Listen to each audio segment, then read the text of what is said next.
Yang berwarna-warni seperti ini peminatnya lagi tinggi. Kalau dilihat rasa-rasa terus pengen beli.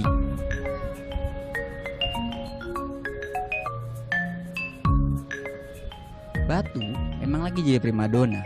Kalau katong bicara batu di kota Ternate, berarti katong harus pergi di pasar ini, pasar batu.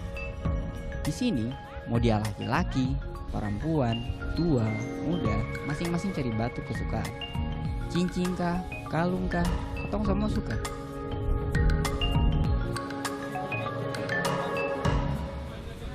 Zaman dulu, dong bilang pakai batu itu klinik, mirip dukun. Anggapan itu sudah kuno. Buat katong, justru kalau banyak pakai batu makin gaul rasanya. Ini kan warna tadi merah, ini merah.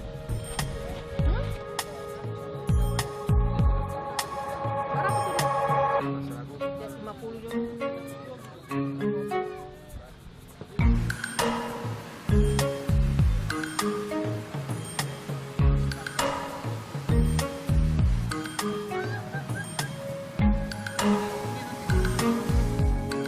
Kita orang bukan kenal dulu. Kita punya nama Faras. Biar akrab, panggil saja Ras. Kalau kita kemari, kita tak lagi cari batu atau perhiasan. Justru, kalau kita pe barang atau bongkahan, kayak sering kita tawarkan ke sesama pedagang. Batu yang dijual sampai ke kota Ternate ini beragam. Tapi yang paling banyak orang cari, ya ini dia, batu bacan atau chrysocolla. Asalnya tentu bukan dari Ternate, tapi dari kita pe kampung halaman, Pulau Bacan, Halmahera Selatan, Provinsi Maluku. Ya, maka harganya lebih meningkat.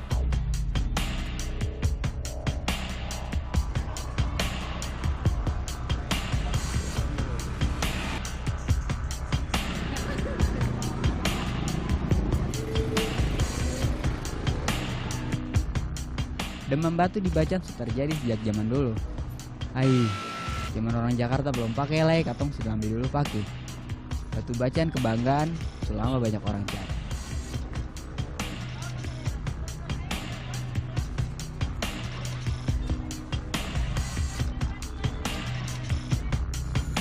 Kini Dengpu makin banyak peminat, tempat bikin batu tar barenti buatkan batu ke sana.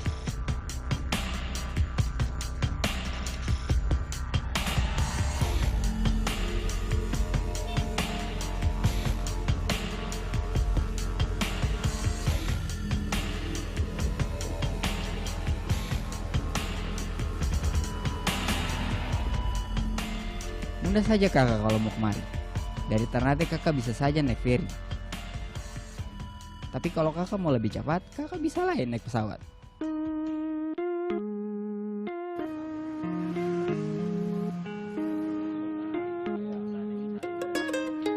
Jadi ini batu.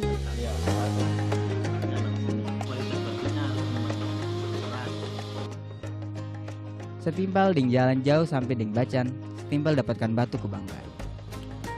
Bacan ini batu berproses dorong bilang. Dari warna yang tadinya gelap, lama-lama jadi bening kalau kena panas dari tubuh orang yang dia pakai. Jadi hampir kayak Batu hidup, katong bilang begitu. Mungkin saya ditambah lain ada batu yang seperti ini yang serupa. Tapi yang berproses cuma bisa didapatkan di sini. Dia pun harga pun bervariasi. Dari yang sebesar ini saya bisa sampai 50 sampai 100 jutaan. apa kulit apa itu semen itu. Kalau katong berkumpul itu jadi ajang buat katong saling tukar informasi dan perawatan. Supaya bagaimana cepat dia jadi bening, banyak hal yang bisa katong lakukan. Itu dia yang jadi alasan kenapa pas katong berkumpul, katong petangan tak ada yang bisa berdiri.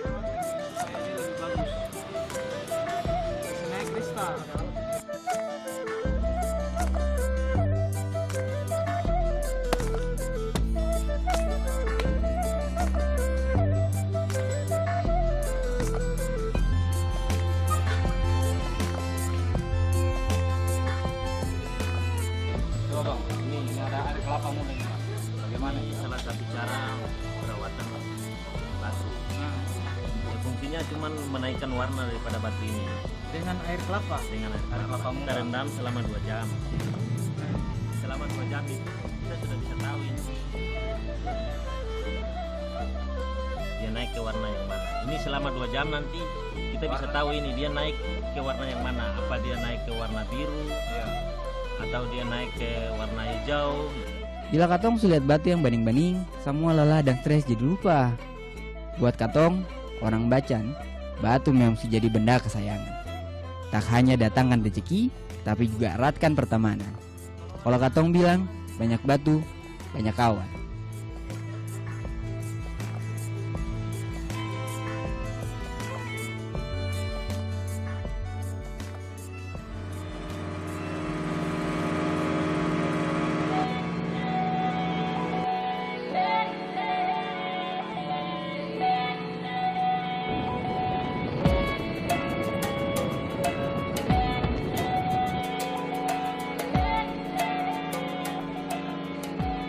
Orang dulu baca cerita, yang pertama kali kenalkan batu bacan ke mancanegara itu Presiden Soekarno. Untuk menyatukan negara, Soekarno datang ke Bacan tahun 52. Pulangnya diberi cenderamata batu dan dibawalah sampai ke Jerman sana. Sejak saat itu batu bacan jadi terkenal. Semua pecandu batu ramai-ramai datang kemari. Tapi terbanyak para pecandu batu tahu kalau Chrysocolla pernah ditambang di Pulau Bacan, ke Pulau Kasiruta. Hari ini Katong ke seberang sana untuk mencari.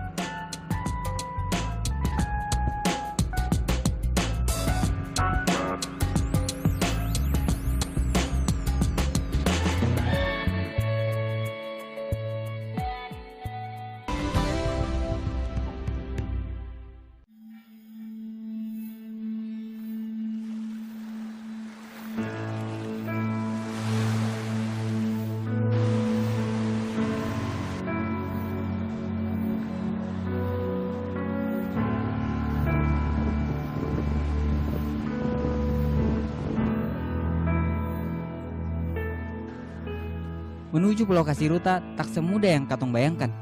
Ombak berkumpul kencang selama di jalan tadi. 2 jam dari kota Labuha, akhirnya Katong sampai kemari.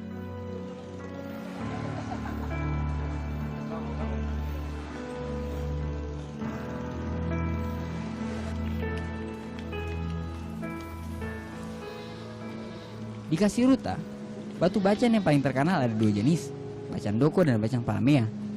Dong kasih nama batu itu dari nama desa yang hasilkan batu mulia untuk pertama kalinya.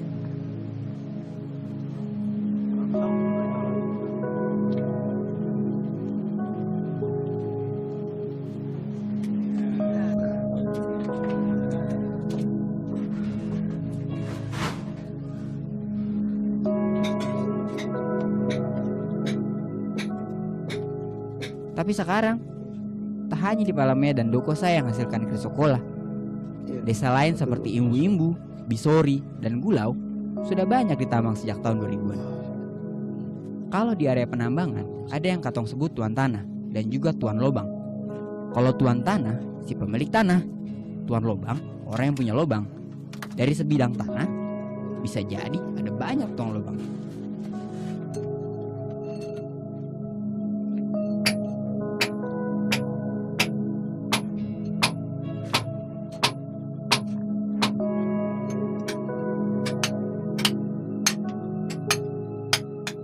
Dalam suatu lubang ada banyak penambang yang menggali di setiap lorongnya. Para penambang ini bertugas menggali tanah bergantian. Biar tak lemas karena kurang nafas, tiap 15-20 menit dong naik lagi kembali ke atas. Pekerjaan cari batu tak pernah pasti. Dalam gelap saya yang jadi patokan hanya cahaya senter. Bila subaku dapat urat batu atau drive, itu terlama batu super akan dong dapat. Yang namanya cari rezeki pasti banyak tantangannya.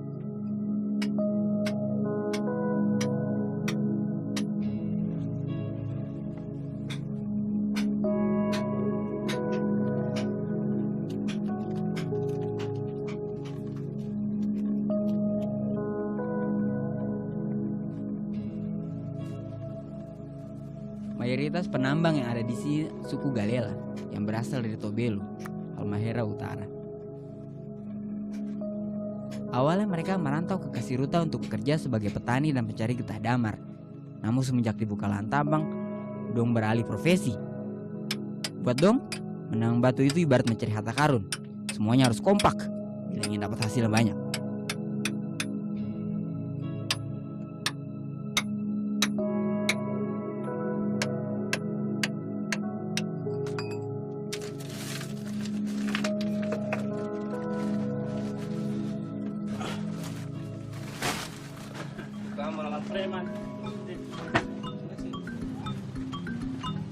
Karena kris sekolah harganya mahal, kini orang Makassar, orang Jawa, orang Sunda, bahkan Sumatera pun banyak yang cari peruntungan di sini.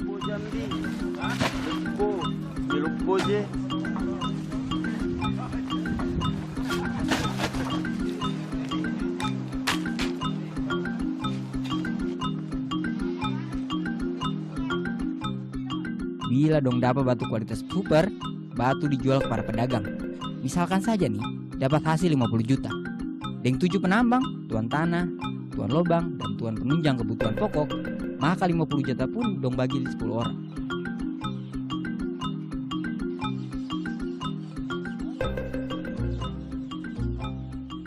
Walaupun hasilnya sama rata, para penambang lebih banyak rasa susah. Belum lagi kalau dong kena timun longsor atau dong beku dapat dengan ular dalam lubang.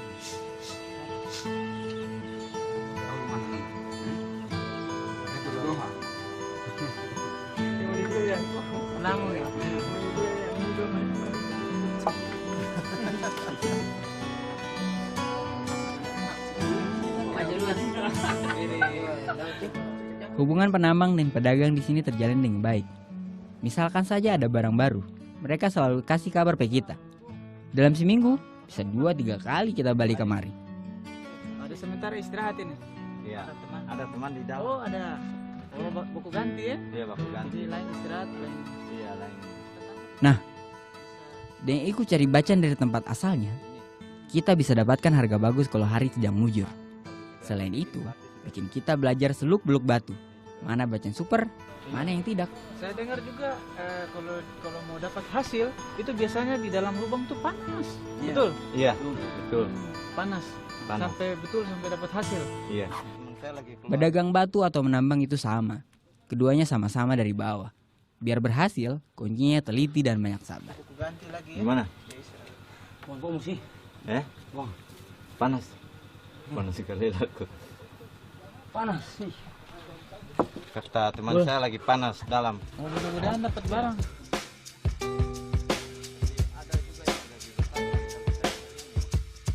Sabar dan sederhana itu juga yang jadi semangat kerja para penambang. Demi sebongkah bacan, mereka hidup di sini dengan bangun tenda kecil-kecil. Ada yang juga kemudian ajak dong keluarga.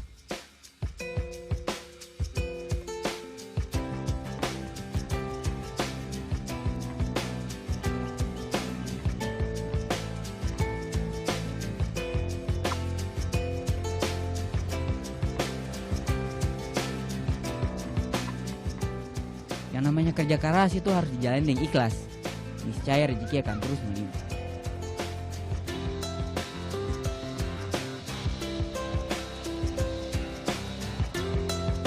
Assalamualaikum. Salam.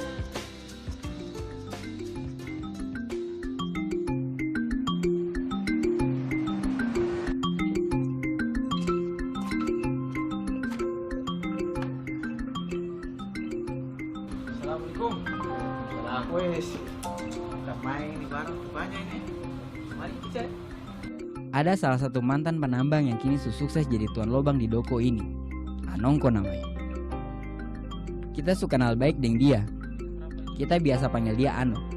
Dia bilang dia mau lihatkan barang bagus buat kita. Ini apa namanya? Berapa lama no rawat dia? Ini baru 2 minggu. 2 minggu. Yang ini bagus nih. No. Ini Yang apa itu ini? doko. Ini rokok ya? Doko juga. Kalau ini dari bahan kembang saya potong 1 bongkar dapat ini. Sama yang ini. Ini bahan kembang juga. Ya, ini kembang dapat di bahan kembang. Di luar itu tengah. Berapa ini no? Kalau yang itu 10 juta. Melamar batu atau sebutan lain kita untuk menawar batu harus dilakukan diam-diam. Cukup empat mata sah. Jangan sampai orang lain banyak tahu. Ini katong bikin untuk menghindari persaingan di antara pedagang dan perantara batu lainnya. Kalau yang ini berapa kira-kira? 120 ya? Banyak perantara, artinya batu bisa makin mahal harganya. Yang hijau tua seperti ini yang disebut bacan doko. Sementara yang hijau muda kebiruan adalah palamea.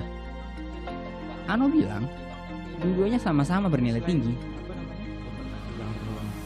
Yang sudah mengkristal atau bening seperti ini katong bilang bacang super. Itu sah. Tak ada istilah batu akik di sini. karena sebutan akik itu hanya ada di Pulau Jawa. Lalu kualitas ini kolamnya ini. Begitu juga dengan kisah-kisah mistis Tarbanari itu.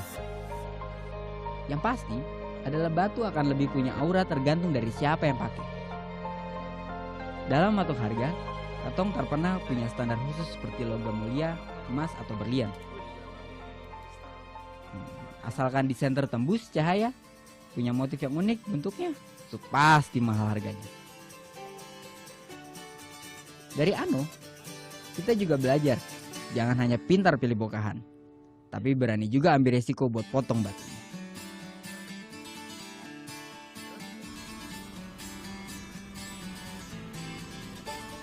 Ratus ya? Iya. Saya kasih 100. Ais. Jakarta sih beda harga. Terima kasih banyak. Ini 50, ini 50 no. Hitung lagi no. Uang dari bank, tolong mesti harus saling percaya. Tapi ini memang di pedaging. Saya suka sekali. Ini kan pasaran tepat sekali.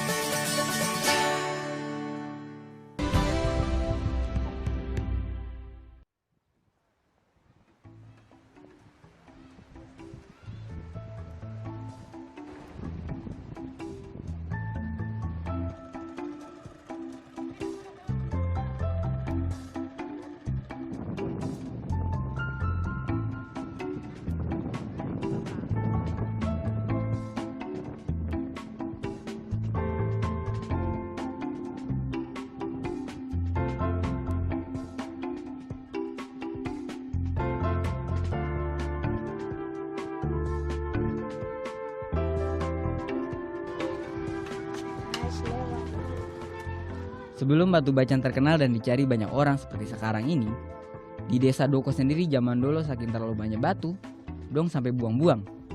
Paling dong tukar dengan kebutuhan pokok agar bisa tetap makan. Baru ketika tahun 90-an orang Taiwan datang ke sini dan beli 10 kg batu dengan harga 7 juta rupiah. Mulai dari situ, dong orang Galea sibuk menambang hingga sekarang ini.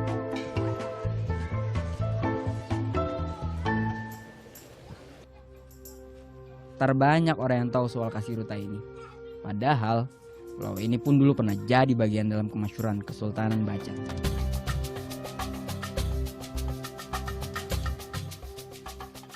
Bukti kekayaan Pulau Kasiruta sudah ada sejak tahun 1700.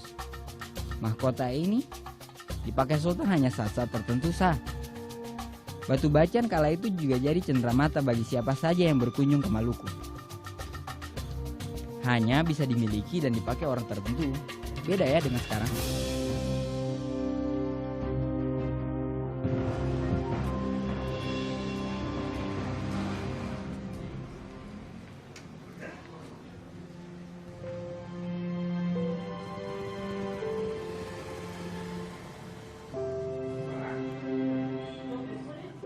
Kesultanan Bacang, salah satu dari 4 kesultanan yang ada di Maluku Kiaraha. 3 yang lain, Ternate, Tidore, dan Jailolo. Keempat kesultanan ini merupakan kesultanan Islam terbesar di Maluku di abad ke-13.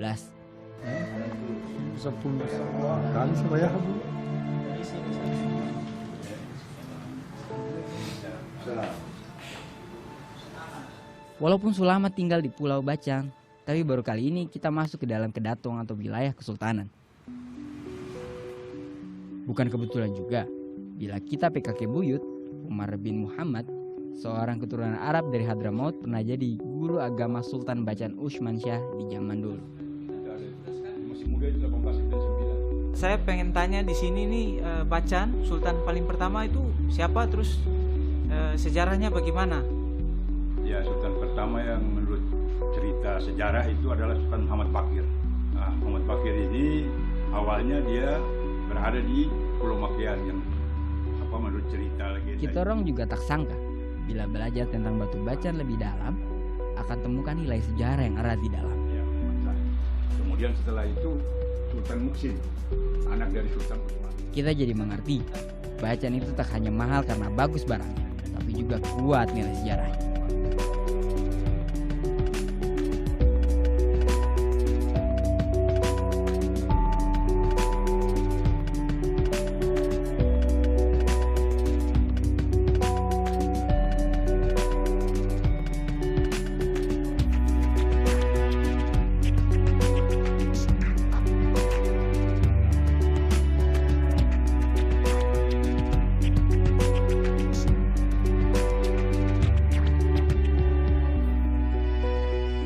Menurut buku sejarah yang kita baca, bacaan itu berasal dari kata membaca, yaitu memasukkan benda ke dalam isi kepala. Filosofi memasukkan benda itu juga erat dengan peranan bacaan waktu itu, yaitu sebagai pemasok logistik bagi kerajaan Maluku Kiaraha, Ternate, Tidore, dan Jailolo.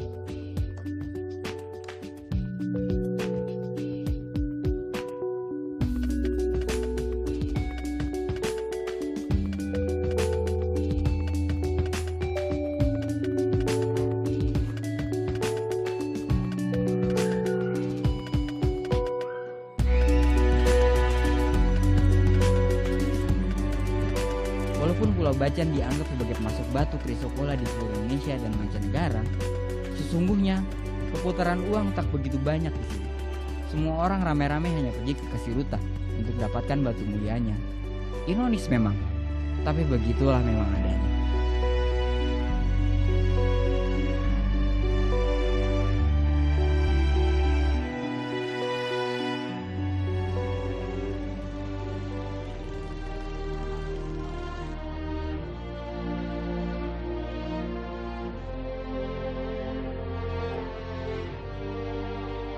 Datanglah kita ke kampung halaman di Pulau Bacan.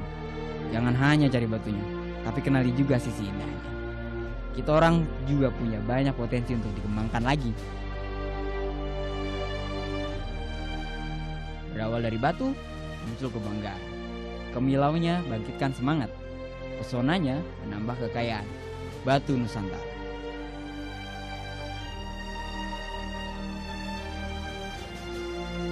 Indonesia bagus.